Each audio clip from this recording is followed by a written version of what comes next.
আসসালামু আলাইকুম। সম্মানিত দর্শক শ্রোতা, আশা করি সকলেই ভালো আছেন, সুস্থ আছেন। নিশ্চয়ই অনেকে অনেক অ্যাংজাইটিতে আছেন, অনেকে অনেক উদ্বেগ উৎকণ্ঠায় সময় পার করছেন। আমাদের জাতীয় জীবনের একটি গুরুত্বপূর্ণ সময় আমরা পার করছি, ক্রিটিক্যাল টাইম বলা চলে, আবার সম্ভাবনাময় সময় বলা চলে। একটি সময়ের যেমন ক্রিটিক্যালিটি থাকে, অ্যাট দ্য সেম টাইম তার পটেনশিয়ালিটি থাকে। একটি সময় যদি কোনো কারণে ক্রিটিক্যাল হয়, তাহলে সেখান থেকে ভালো কিছু আসারও সুযোগ থাকে।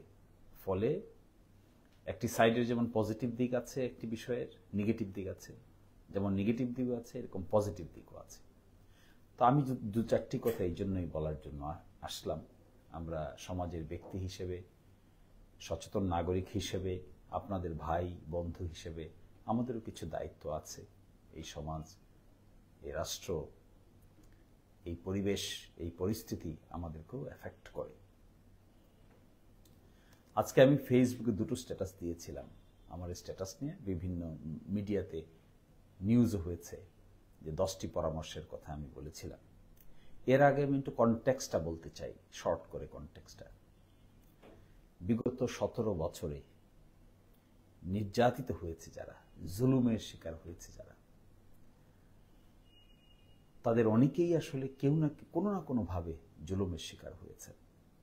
ফর এক্সাম্পল, বাংলাদেশের এক সময়কার বলা হয়ে থাকে যে জাতীয় ঐক্যের প্রতীক ছিলেন বেগম খালেদা জিয়া। বেগম খালেদা জিয়া কিন্তু এই বৃদ্ধ বয়সে তাকে জেলে রাখা হয়েছে, তার প্রতি অন্যায় করা হয়েছে, চিকিৎসা করতে দেওয়া হয়নি, তার প্রতি অবিচার করা হয়েছে, নির্যাতনের শিকার হয়েছেন, পুরনো কারাগারে তাকে রাখা হয়েছে। তিনি ছিলেন আমাদের সকলের ঐক্যের প্রতীক, তাকে কিন্তু মুক্তি দেওয়া হয়নি, তাকে কিন্তু অন্যায় অত্যাচার থেকে আমরা রক্ষা করতে পারিনি। একইভাবে জামায়াত ইসলামের নেতৃবৃন্দকে ফাঁসি দেওয়া হয়েছে অন্যায়ভাবে, ফাঁসির কাস্টে ঝুলানো হয়েছে। এমনও হয়েছে একদিনে একই সময়ে একজন বিএনপি নেতা আরেকজন জামায়াতের গুরুত্বপূর্ণ ব্যক্তিকে একসাথে ফাঁসি দেওয়া হয়েছে। সেগুলো আমরা দেখেছি, হাজার হাজার মামলার শিকার হয়েছে বিএনপির নেতৃবৃন্দ। লক্ষ লক্ষ মানুষ হাইকোর্টে আগাম জামিন নিতে আসতেন, আমরা সেগুলো করেছি আগাম জামিন। জামায়াতের আমির জনাব মকবুল আহমেদ, জনাব শফিকুর রহমান দফায় দফায় জেলে গিয়েছেন। আমার মনে পড়ে হাইকোর্ট থেকে আমি বেল নিতাম, তারা চেম্বার কোর্টে স্টে করত, তার বিরুদ্ধে আবার হাইকোর্টে আসতাম, অনেক লম্বা ফাইট। বেল নিতাম কিন্তু জেল গেটে অ্যারেস্ট করতো।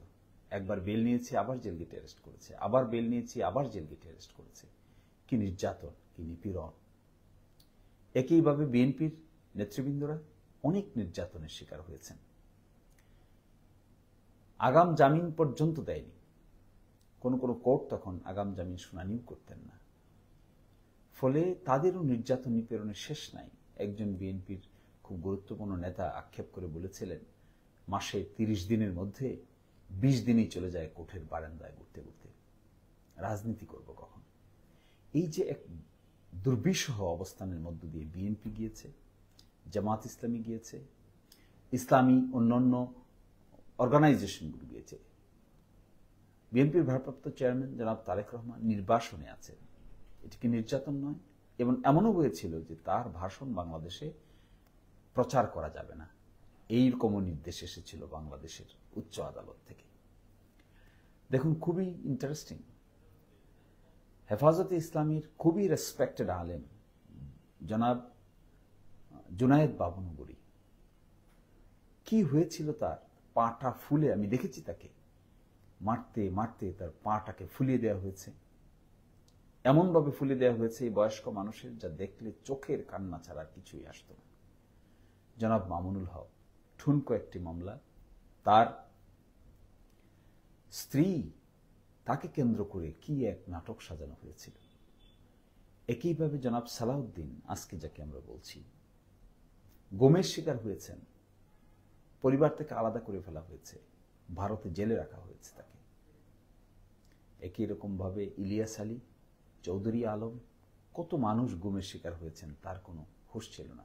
আবার একই রকমভাবে জনাব আজমি, জনাব মীর আহমদ বিন কাসিম গুমের শিকার হয়েছেন, তারা ফেরত এসেছেন। এবং জুলাই কি ছিল?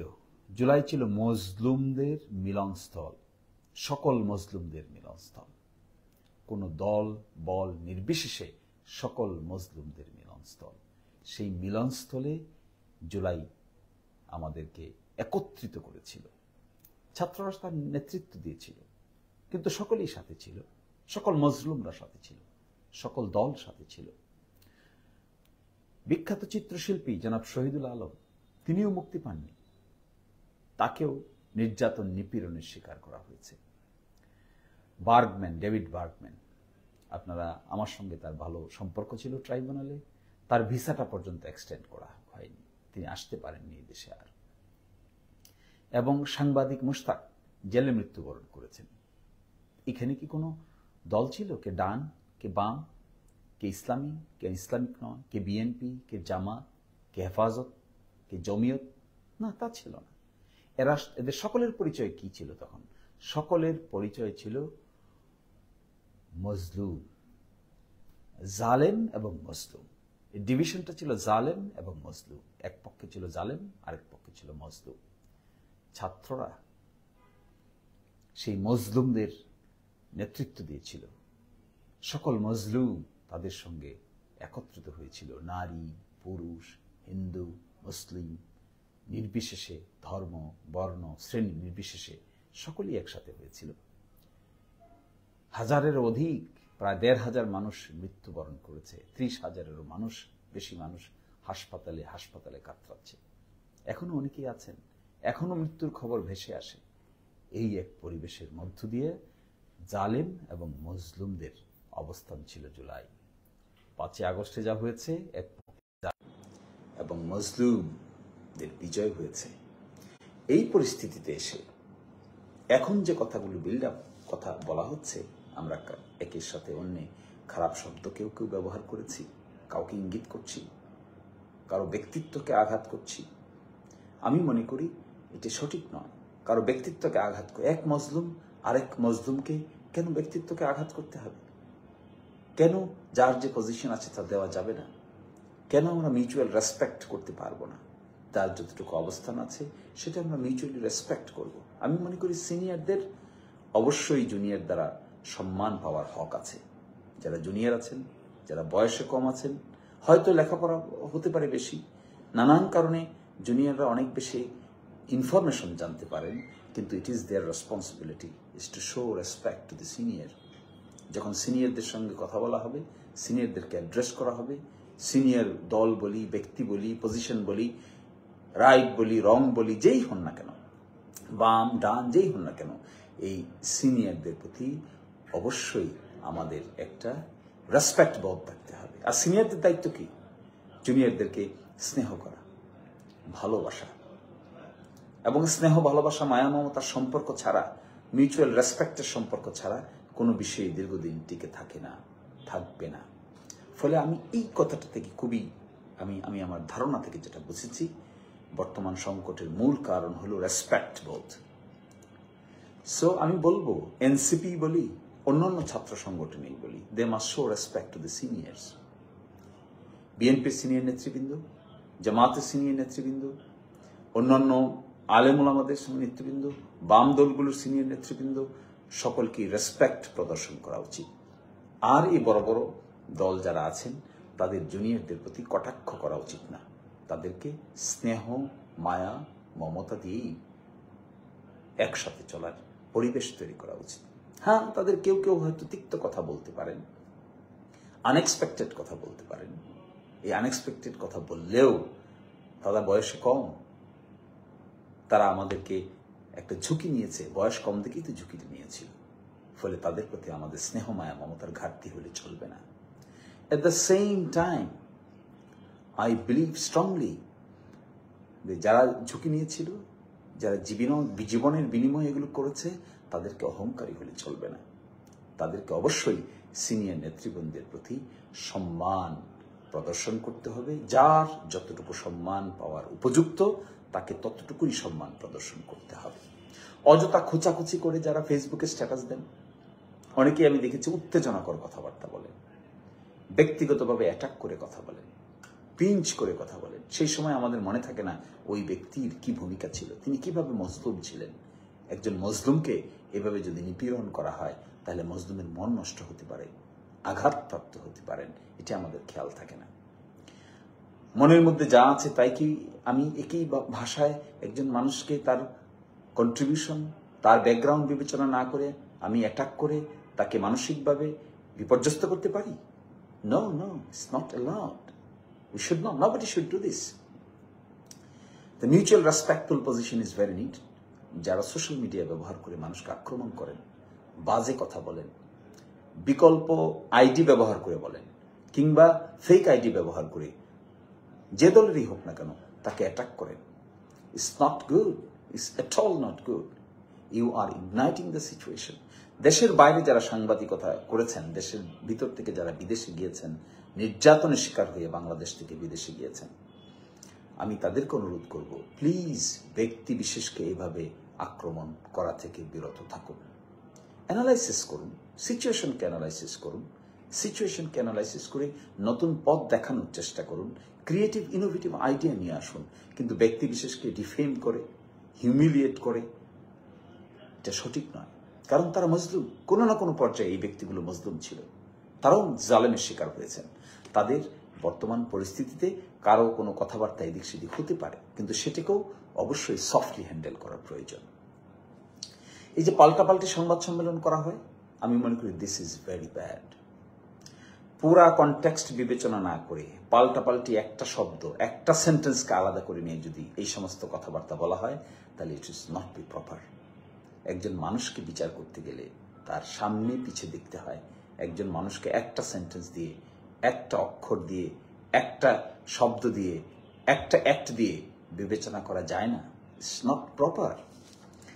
এবং অনেকে আমরা মুখ ফুসকে এমন কথা বলে থাকি যা আসলে শিষ্টাচার বিবর্জিত হয়ে যায়। শিষ্টাচার বিবর্জিত কোনো কাজ, কোনো বিষয় না ব্যক্তিকে সম্মান দিবে, না কোনো গোষ্ঠীকে সম্মান দিবে, না কোন দলকে সম্মান দিবে। ফলে আমার কথা অনেক লম্বা হয়ে যাচ্ছে, আমি এটা বলেই শেষ করছি। মূল ব্যাপারটা কিন্তু মজলুম, সকলেই ছিল মজলুম। জুলাই ছিল মজলুমদের মিলনস্থল, মিলন মেলা। ছাত্ররা আমাদেরকে তাদের জীবনের রিস্ক নিয়ে একটি মুক্তির পথ দেখিয়েছে। ছাত্রদের উচিত সিনিয়র নেতৃবৃন্দকে রেসপেক্ট করা, তাদের প্রতি সম্মান প্রদর্শন করা। সিনিয়রদের উচিত ছাত্রদের প্রতি স্নেহ, মায়া, মমতা, ভালোবাসা প্রদর্শন করা। আর আমি ডক্টর ইউনূস সাহেবকে বলবো, আপনি সকলের মুরব্বী, সকলের কেন্দ্রস্থল, আশা ভরসার স্থল। আপনাকে না বুঝে কিংবা আপনার কর্মকাণ্ডকে প্রপারলি স্টাডি না করে অনেকেই মিসকমেন্ট করতে পারে, কিন্তু আপনিও সেগুলো অত্যন্ত ধৈর্য সহ্যের সঙ্গে নেবেন। কারণ যারা বাংলাদেশের নাগরিক তারা আপনাকে অত্যন্ত আস্থার ভিত্তিতে আপনার উপরে দায়িত্বটি অর্পণ করেছিল। আমি তার সাক্ষী, কি করে আপনি বাংলাদেশের এই দায়িত্ব নিয়েছেন, কিভাবে চাননি নিতে, বারবার আপনাকে রিকোয়েস্ট করা হয়েছে। আমি তার জ্বলন্ত সাক্ষী আছি, এখনো আমরা মরি নাই। ফলে এখানে আমি আপনাকে অনুরোধ করব, please don't be disheartened. They all really love you. People of Bangladesh love you. এবং আমি মনে করি বিএনপি, জামাত, এনসিপি, হেফাজত, ইসলামী আন্দোলন সহ বাম ডান সকলেই আপনার প্রতি একটা বিশেষ আস্থা রাখে। এবং বাংলাদেশের দেশপ্রেমিক সেনাবাহিনী সেই দিন 5 তারিখে যারা রাস্তায় ছিলেন সেটা দেখেছেন, কিভাবে বাংলাদেশের জনগণ সেনাবাহিনীর সদস্যের সঙ্গে কোলাকুলি করেছে।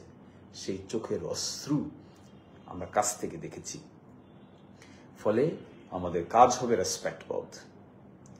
যারা জুনিয়র আছেন আমি মনে করব, বিশেষ করে NCP, show respect to the senior leaders of the nation. You must show respect. You may have better idea but you must be responsible in making any comments, in making any solution to this nation. At the same time, the senior leaders should show their lenient and affection and love to the new generation. Actually, new generation wants something creative. Our old generation, they are really আমাদের পূর্বপুরুষ. We need them, we respect them. BNP একটি বড় political party, so NCP should respect them. এরকম একটা সিচুয়েশনকে remove করতে হবে যে সিচুয়েশনে মিউচুয়াল কনফিডেন্স নষ্ট হয়ে যায়, ট্রাস্ট নষ্ট হয়ে যায়. ফলে আমি আহ্বান জানাবো, let's work together for a better tomorrow. Thank you so much. Thank you.